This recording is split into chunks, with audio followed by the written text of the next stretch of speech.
have a cube, but let's say we want to create a hole inside of the cube, but we don't want to actually go through the work of doing the vertices and all the other stuff. So there's actually a trick we can do. So what I'm going to do is I'm going to do Shift A. I'm going to get a cylinder. I'm going to S, scale it down, RY90, and then GX. And I'm going to move it out just like that.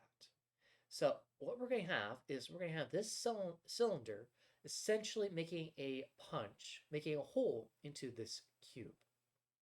So I'm going to click on the cylinder. I'm going to click on the cube, add a modifier. And what we want is a Boolean.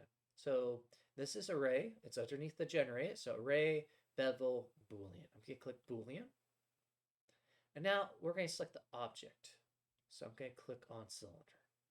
So nothing, it doesn't look like anything changed.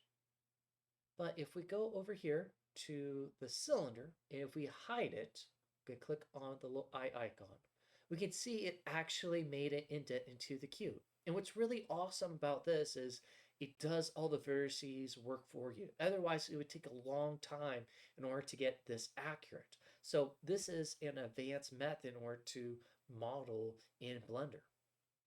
Let's click on the cube. And if we go into edit mode, so clicking tab on the keyboard, we can see it doesn't save the changes. So I'm going to click tab again.